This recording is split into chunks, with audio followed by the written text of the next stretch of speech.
Hi, I'm Bob.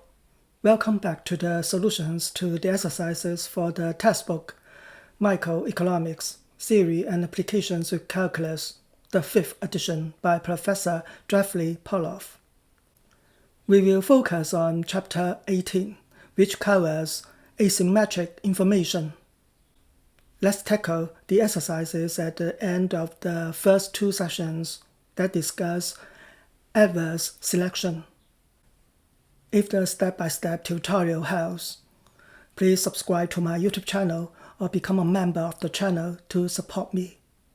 It will encourage me to produce more videos. Thank you.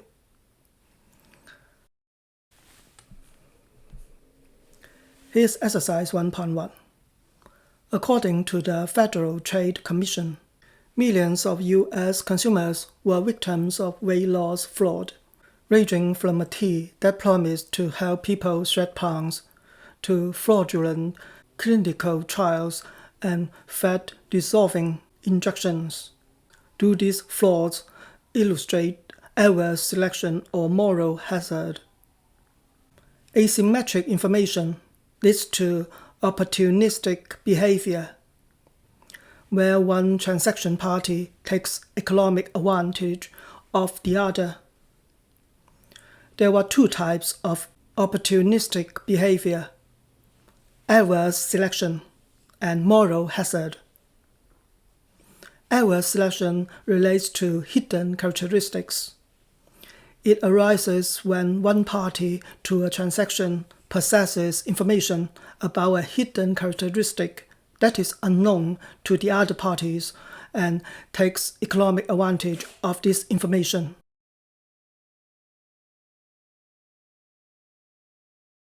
In contrast, moral hazard relates to hidden actions. It occurs when an informed party takes an action that the other party cannot observe and that harms the less informed party. In this exercise, the sellers of the products claim that their products contain some particular ingredients for weight loss.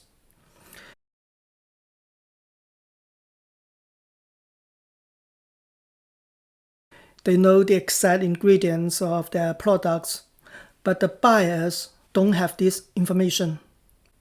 It is an adverse selection because the sellers are the informed party of the transaction who possess information about hidden characteristics of the products, and they can take economic advantage of the uninformed buyers.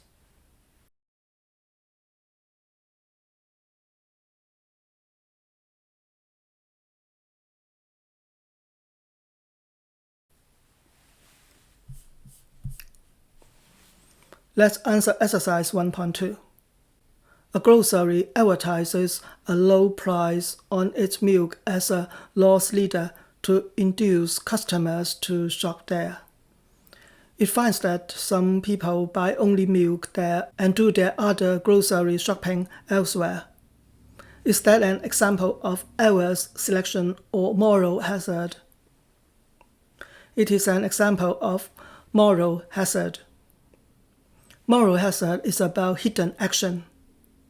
Moral hazard occurs when an informed party takes an action that the other party cannot observe and that harms the less informed party.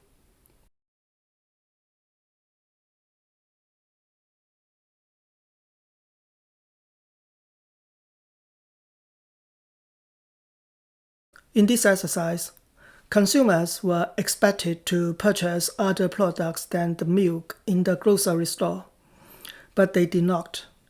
They took economic advantage of the grocery store by their hidden action.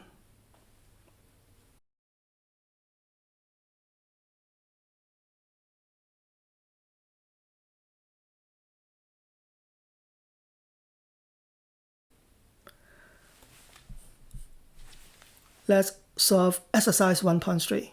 You want to determine whether a lemons problem occurs in the market for single-engine airplanes. Can you use any of the following information to help answer this question?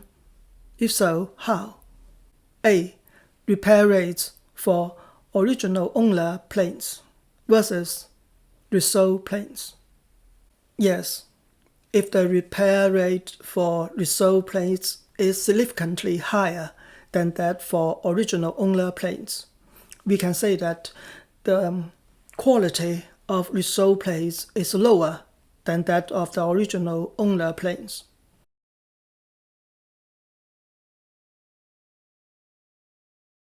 It implies that the low-quality planes have driven the high-quality planes out of the resale market. The reason is that buyers have less information about the quality of resale planes and have to offer an average price of all the second-hand planes. The owners of the high-quality planes may leave the market because the average price is lower than the value of their planes.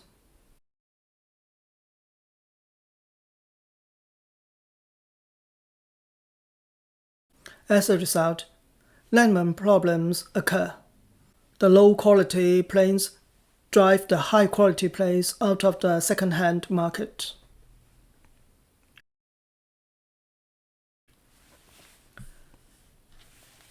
B. The fraction of planes resold in each year after purchase. It's uncertain. On the one hand, if there is a landman problem in the second-hand market, high-quality airplanes will not appear, and only the low-quality planes will go to the resale market.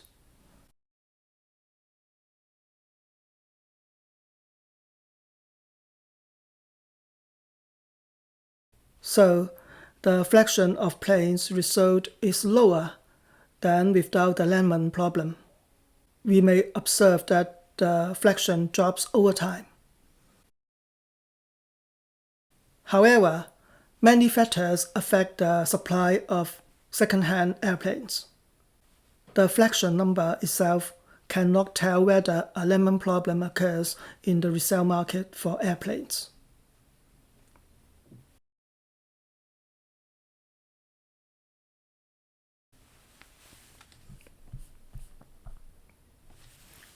Let's go to exercise 1.4. Suppose that half the population is healthy and the other half is unhealthy. The cost of getting sick is $1,000 for healthy people and $10,000 for unhealthy people. In a given year, any one person either becomes sick or does not become sick. The probability that any one person gets sick is 0.4. Each person's utility of wealth function is U equals y to the power of 0.5, where y is the person's wealth. Each worker's initial wealth is $30,000. Although each person knows whether he or she is healthy, the insurance company does not have this information. The insurance company offers complete, actuarially fair insurance. Because the insurance company cannot determine whether a person is healthy or not, it must offer each person the same coverage at the same price. The only costs to the company are the medical expenses of the coverage. Under these conditions, the insurance company covers all the medical expenses of its policyholders, and its expected profit is zero. For Part A, if everyone purchases insurance, what is the price of the insurance? The insurance company's expected profit should be zero if it is fair insurance. Suppose the insurance price is S. The insurance company's expected revenue will be $S for each person. Its expected cost is as follows. Half of the people are healthy. For healthy people, 40% get sick, and the insurance company needs to cover $1,000. For the other half, 40% of them get sick, and the insurance company needs to cover $10,000.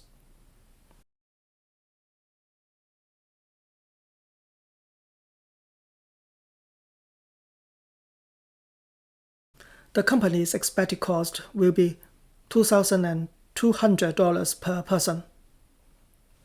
The expected profit equals the expected revenue minus the expected cost, and it equals 0. We obtain an insurance price of $2,200. For Part B, at the price you determined in Part A, do healthy people purchase the optimal amount of insurance? No. Healthy people's cost of getting sick is $1,000. They will not purchase the insurance at $2,200 if they can choose.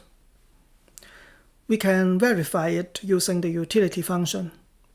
If healthy people do not buy insurance, their expected utility is the weighted average of the utilities in the two states of nature. Utility is a function of wealth. We calculate the wealth in two situations, getting sick and not getting sick.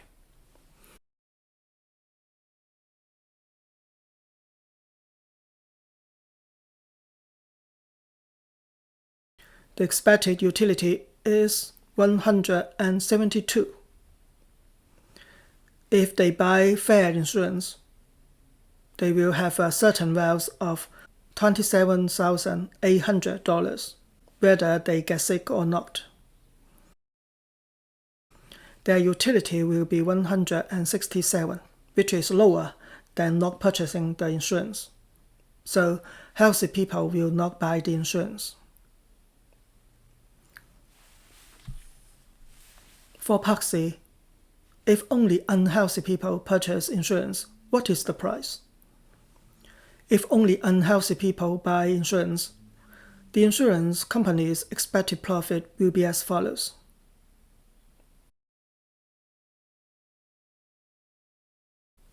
The revenue is the price of the insurance, and the cost is 1 times 0.4 times 10,000, equal to $4,000. The insurance company's expected profit is 0 for fair insurance, so the price will be $4,000.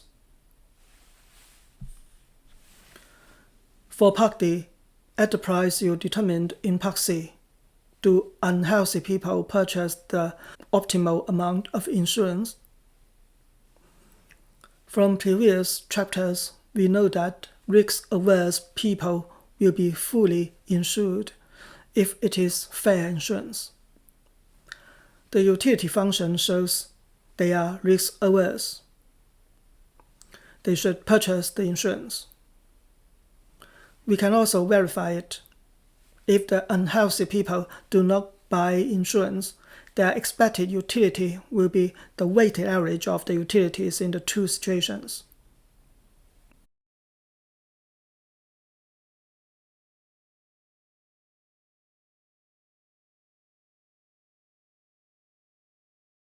It's 160.49.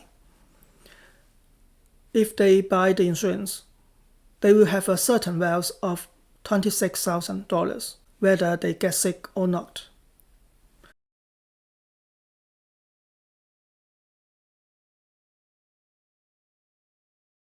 Their utility will be 161.25, which is higher than not purchasing the insurance. So unhealthy people will buy the insurance. For Part E, given that each person has the option to purchase insurance, which type actually purchases insurance? What is the price of the insurance? Discuss the adverse selection problem. Only the unhealthy type of people will purchase the insurance. The price of the insurance is $4,000. Asymmetric information leads to adverse selection. The insurance company does not have information about the types of their customers. It has to offer a universal price for all the customers.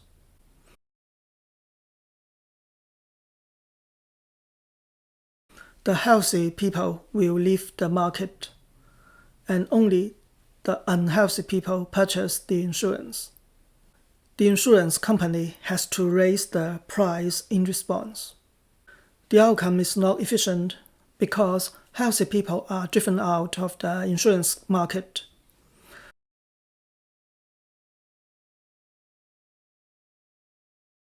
If the insurance company can distinguish between the two types of consumers, it can offer them two types of fair insurance policies: $400 for healthy customers and $4,000 for unhealthy customers. Both types of people will buy insurance, and the social welfare will be higher than in the case of asymmetric information.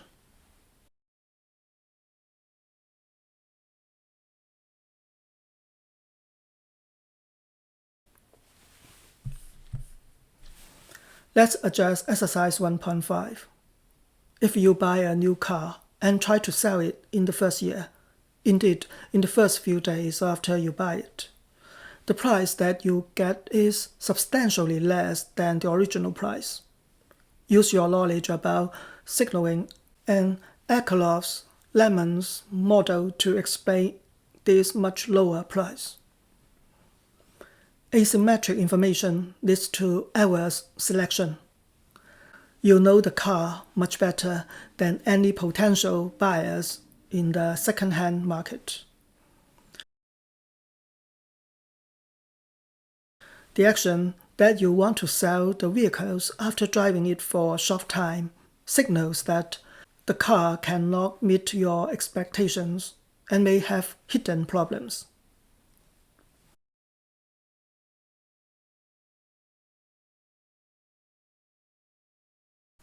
The hidden information that is unknown to the potential buyers makes them think the car is a lemon, so they offer a much lower price than the original one.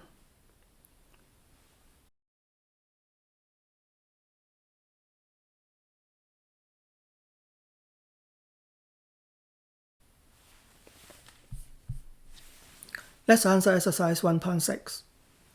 What are the answers to solved problem 18.1 if customers are willing to pay $10,000 for a good used car? We tackle the problems in two steps. In the first step, we determine how much buyers are willing to pay if all cars are sold. The buyers are risk neutral. If the probability of lemons is theta, then the maximum amount buyers are willing to pay for a vehicle of unknown quality is the weighted average of the values of the two types of cars, where the weights are the probability of each type. The willingness to pay is a function of theta. In the second step, we solve for theta such that all cars can be sold. The willingness to pay for a car of unknown quality must be no less than $7,000, the seller's reservation price for high-quality used cars. Thus, we obtain a theta that is less than or equal to 0.5. When the probability of lemons is less than or equal to 0.5, all cars can be sold. The price will be determined by equation 1. The fewer lemons, the higher the price.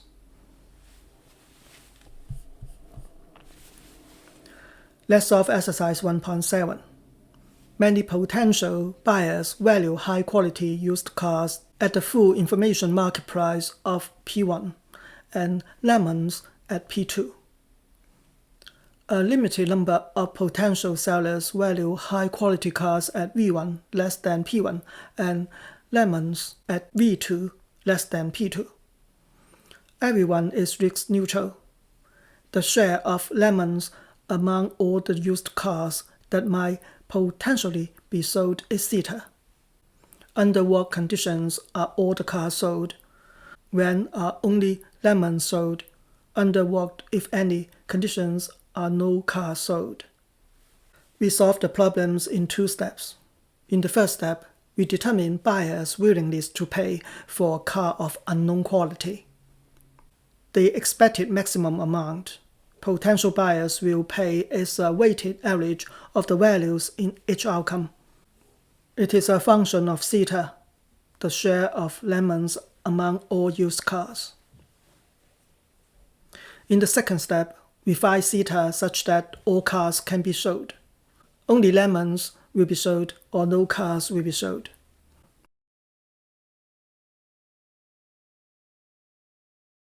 Case 1 is for all cars that are sold. The expected willingness to pay, P, must be higher than V1, the seller's reservation price of high-quality cars.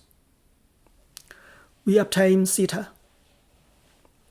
If the share of lemons is less than or equal to P1 minus V1 divided by P1 minus P2, then all cars will be sold. Case 2 is for only lemons that are sold. If the share of lemons, theta, does not satisfy the condition in case 1, then high-quality cars will be driven out of the market. All used cars in the second-hand market are lemons. Potential buyer's value of lemons, P2, must be higher than the seller's reservation price, V2, for the lemons to be sold. This condition is satisfied. Case 3 is for no cars that are sold. It is impossible for no cars to be sold. If theta satisfies the condition in case 1, all cars will be sold. If theta does not satisfy that condition, all lemons will be sold.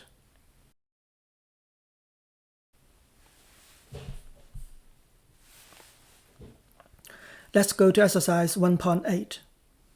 Suppose that the buyers in the previous question incur a transaction cost of $200 to purchase a car. This transaction cost is the value of the time to find a car. What is the equilibrium? Is it possible that no cars are sold? In case 1, we rewrite the condition for all cars to be sold. Considering the transaction cost of $200, the maximum willingness to pay will be as follows.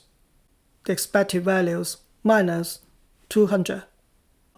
The condition for all used cars to be sold is P is greater than V1.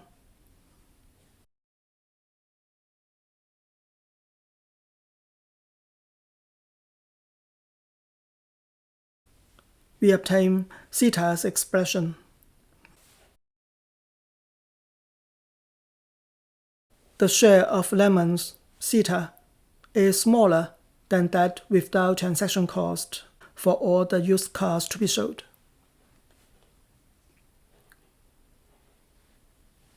In case 2, if the condition is not satisfied, the high-quality cars will be driven out of the market, and only lemons are in the resale market. The willingness to pay for lemons must be higher than the sum of the reservation price and the transaction cost.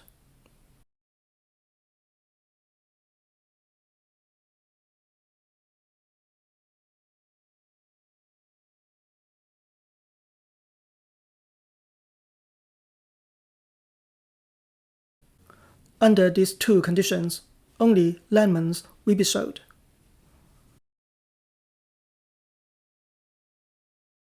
In case 3, if theta is big enough, and potential buyers' willingness to pay is lower than the sum of the reservation price for lemons and the transaction cost, then even the lemons will not be sold.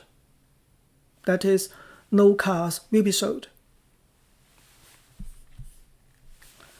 Let's solve exercise 1.9. Suppose that everyone in the used car example in the text is risk neutral.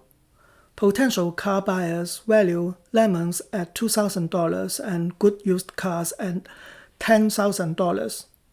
The reservation price of lemon owners is $1,500 and the reservation price of owners of high-quality used cars is $8,000. The share of current owners who have lemons is theta. For what value of theta do all the potential sellers sell their used cars? Describe the equilibrium. We solve it in 2 steps. In the first step, we determine how much potential buyers are willing to pay if all cars are sold. The maximum willingness to pay is the weighted average of the values in each outcome, getting a high-quality used car and getting a lemon. Suppose the share of lemons among all used cars in the resale market is theta. The maximum willingness to pay, P, is a function of theta. In the second step, we solve for theta such that all used cars will be sold. The willingness to pay P must be greater than or equal to the reservation price of the high-quality used cars, $8,000. We obtain theta, which is less than or equal to 1/4. If the share of lemons is equal to or less than 1/4, all used cars will be sold. For example, if theta equals 1/4, the equilibrium price will be $8,000. If the share of lemons is 1/10, the equilibrium price will be $9,200.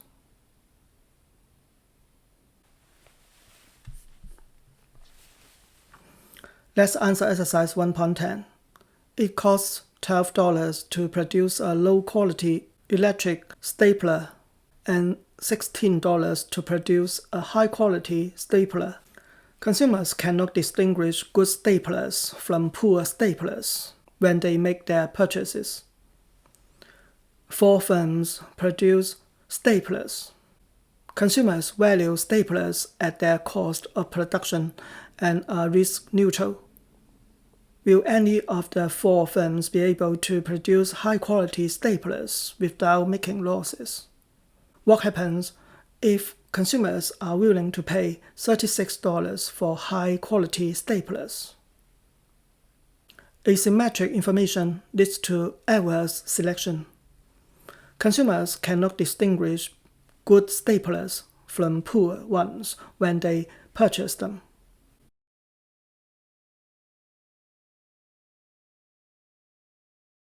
They are willing to pay an average price which will be lower than $16.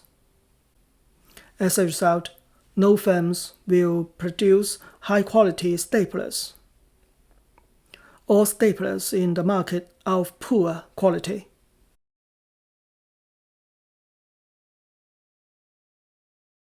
Therefore, consumers are willing to pay a maximum of $12 in response. Next, we consider the case where consumers are willing to pay $36 for high-quality staplers. Assuming that one firm produces high-quality staplers, the share of low-quality staplers is 0.75. Consumers are willing to pay $18 for a stapler of unknown quality. It is higher than $16, which is the reservation price for the high-quality staplers. It seems that both types of products will be produced. However, the firm earns more by producing low-quality staplers, so it will switch to producing low-quality ones. Therefore, only low-quality staplers are produced and in the market. Consumers will only pay $12 in response. Due to asymmetric information, no firm produces high-quality staplers, even though consumers are willing to pay for the extra quality. Let's go to exercise 1.11. In solved problem 18.2, show that if all the other firms produce a high-quality wallet, it pays for one firm to start producing a low-quality wallet. Suppose all 5 firms produce high-quality wallets. Consumers pay $20 per wallet. If one firm starts producing low-quality wallets, it earns $10 more for each wallet. Producing high-quality wallets are not an equilibrium. All 5 firms will switch to producing low-quality wallets.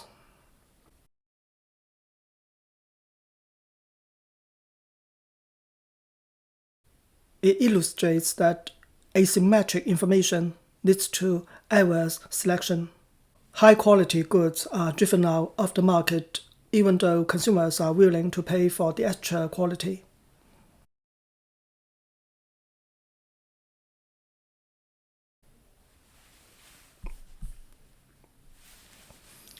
Let's address exercise 1.12. In solved problem 18.2, will any of the firms produce high-quality wallets if the cost of producing a high-quality wallet is only $11? Explain. No. Consumers cannot distinguish between the 2 types of products. Firms have an incentive to switch to producing low-quality products because they can earn more. The reasoning is the same as exercise 1.11.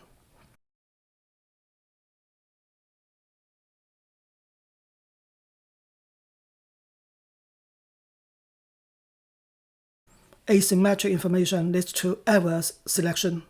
High-quality goods are driven out of the market even though consumers are willing to pay a higher price for the extra quality.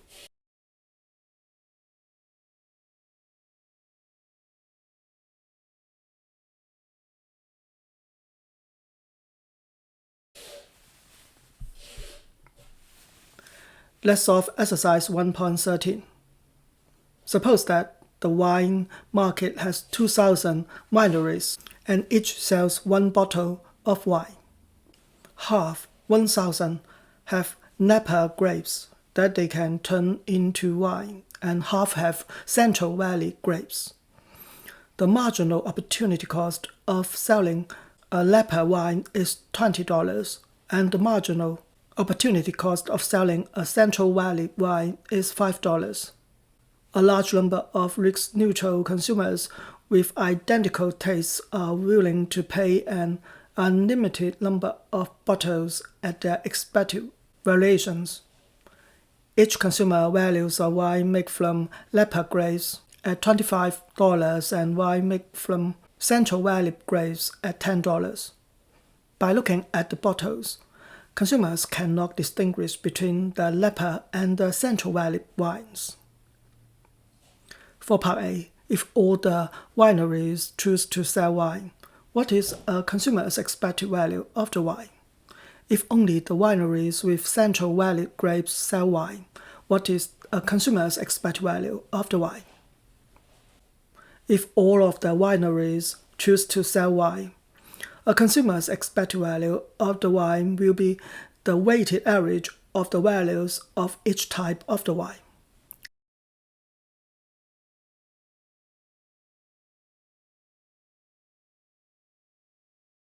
It is $17.5. If only the wineries with Central Valley grapes sell wine, a consumer's expected value of the wine will be $10.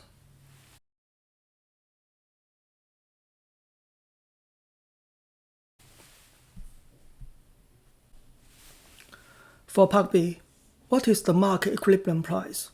In the market equilibrium, which wineries choose to sell wine? Because consumers cannot distinguish between the 2 types of wine, they will pay one price for the wine, which is the expected value of $17.5. The wineries with high-quality wine will not provide their product because their cost is higher than $17.5. It is an example of adverse selection due to asymmetric information.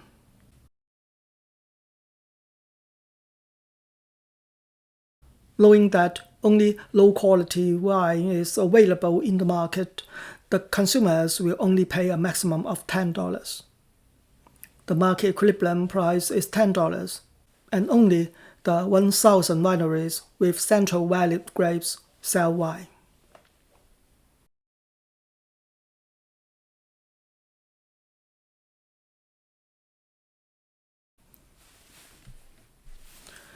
For Part C, suppose that wine bottles clearly label where the grapes are grown. What are the equivalent price and quantity of Napa wine? What are the equivalent price and quantity of wine made from Central Valley grapes? Now, consumers can distinguish between the two types of wine. They are willing to pay $25 for high-quality wine and $10 for low-quality wine. All wineries can sell their products.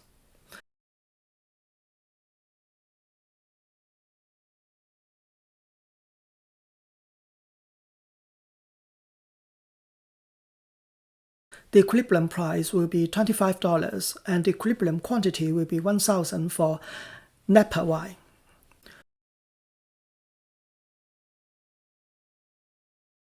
The equivalent price will be $10 and the quantity will be 1,000 for Central Valley wine.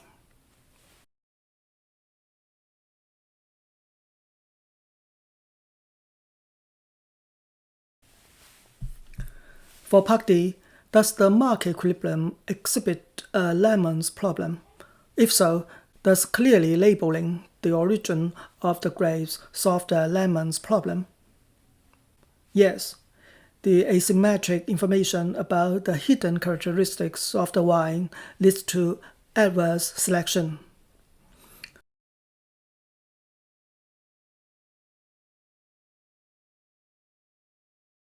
Lemon's problem occurs only low-quality wine is available in the market and the high-quality wine has been driven out of the market.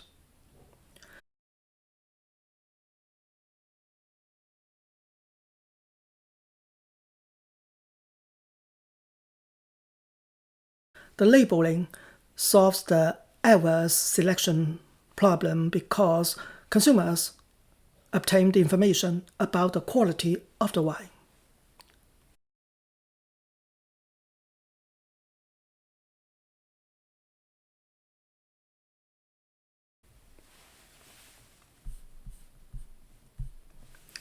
Let's jump to the second section of the chapter, reducing adverse selection. Here's exercise 2.1. Some states prohibit insurance companies from using car owners' home addresses to set optimal insurance rates. Why do insurance companies use home addresses? What are the efficiency and equity implications of forbidding such practices? Home addresses can be seen as a signal of hidden characteristics of the residents and their vehicles. It relates to the living environment and may be associated with the lifestyle of the car owners. Some places are subject to more car stolen cases than others. People living in some areas may tend to speed more frequently than people from other areas. Residents in some neighborhoods are more wealthy on average than others.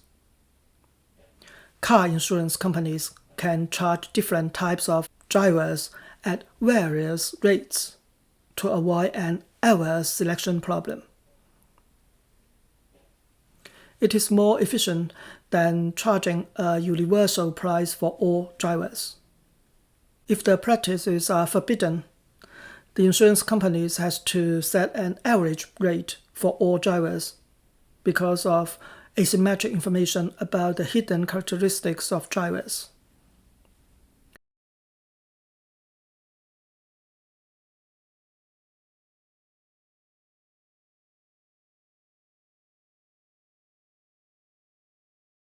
It is unfair for the drivers who drive carefully. Those low-income drivers who drive safely may not purchase insurance because their willingness to pay is lower than the average rate.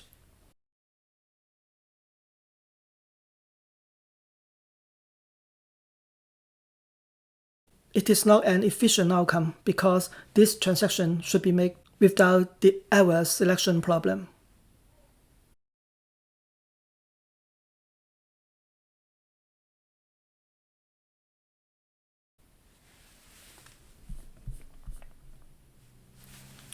Let's answer exercise 2.2. California set up its own earthquake insurance program for homeowners. The rates vary by zip code, depending on the proximity of the nearest fault line. However, critics claim that the people who set the rates ignore soil type. Some houses rest on bedrock, others sit on unstable soil. What are the implications of such rate setting?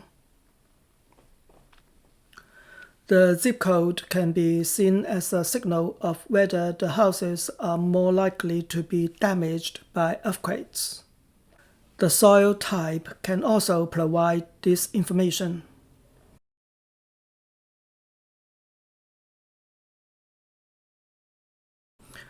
Without considering it, insurance companies may have to set an average rate for all houses with the same zip code, regardless of the soil type.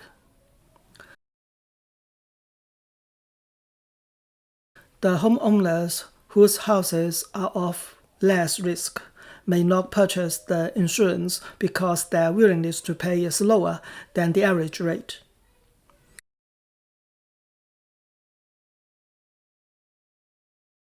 Only those at high risk buy insurance. Therefore, adverse selection occurs because of asymmetric information about the hidden characteristics of houses.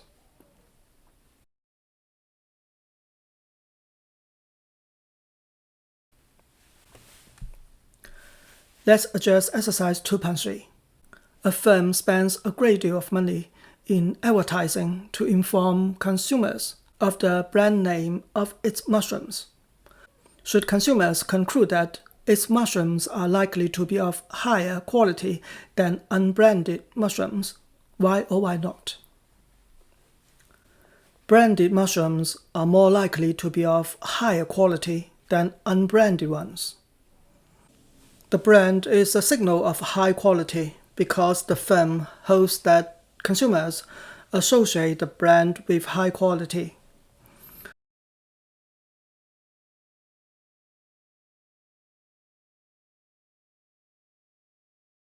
It also signals the firm wants to remain in the market for a long time. The brand helps the firm build its reputation.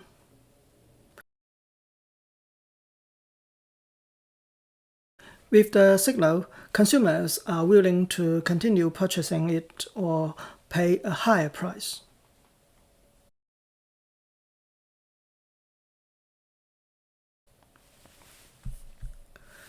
Let's go to exercise 2.4.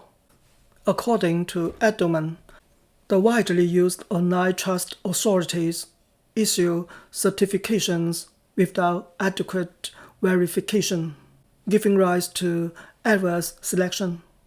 Edelman finds that Trust E-certified sites are more than twice as likely to be untrustworthy as uncertified sites. Explain why.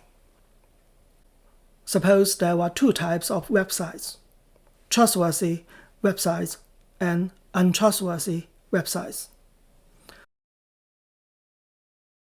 The authorities cannot distinguish between them when they certify them because of the asymmetric information about the hidden characteristics of the websites.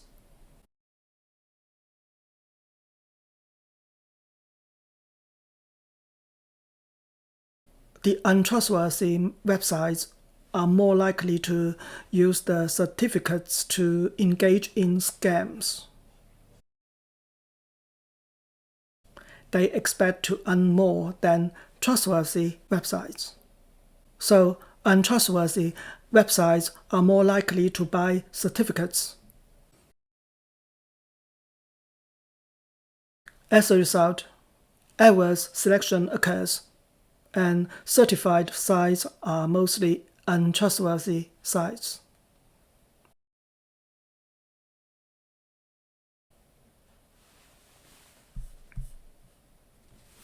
Let's solve exercise 2.5. What actions do the life insurance companies take to reduce adverse selection? According to the textbook, life and health insurance companies help customers signal that they are healthy, reducing the adverse selection problem. They have information about whether their customers go to the gym. Some insurance companies provide customers with Fitbit monitors to collect their health information.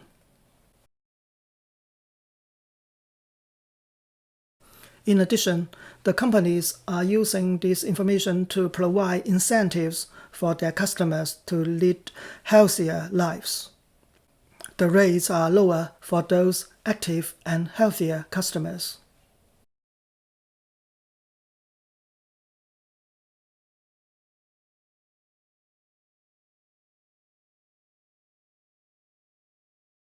Let's answer exercise 2.6. Grocery stores, hotels, and other firms give their customers free loyalty cards. A customer who uses the card receives a discount. Are these firms signaling, screening, price discriminating, or engaging in other activities?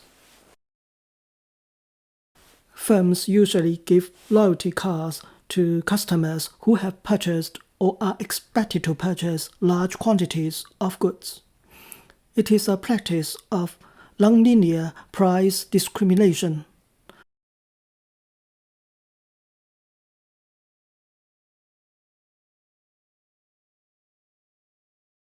The more the customer purchases, the lower the actual price.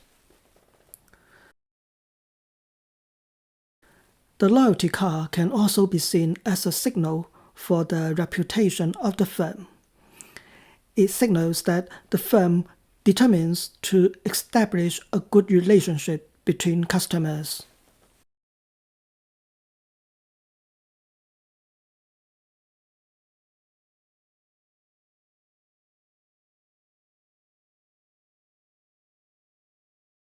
Let's address exercise 2.7.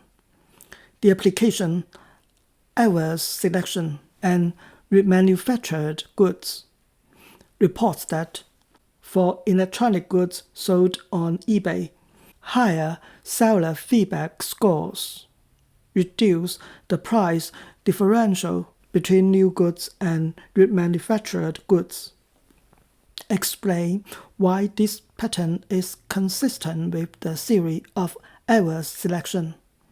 Would you also expect higher seller feedback to reduce the price differential between new goods and used, but not remanufactured goods? The adverse selection is caused by asymmetric information about the hidden characteristics of the products. The less informed customers' willingness to pay for a product of unknown quality is the average price of high-quality and low-quality products.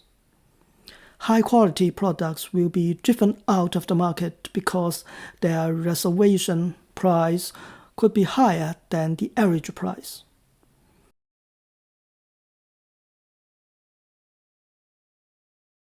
Customers can solve the adverse selection problem by screening. One way is to look at the feedback scores. A higher score implies a higher quality of the product. The key is whether the feedback scores are credible. I also expect higher feedback to reduce the price differential between new and used goods. But the effect would be less significant because there were questions about the credibility of the feedback.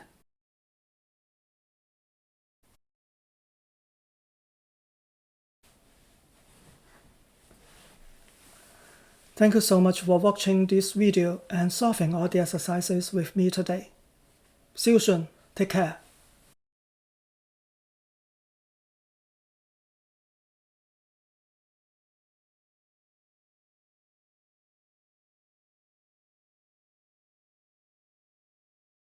Thank you for watching this video and subscribing to my YouTube channel.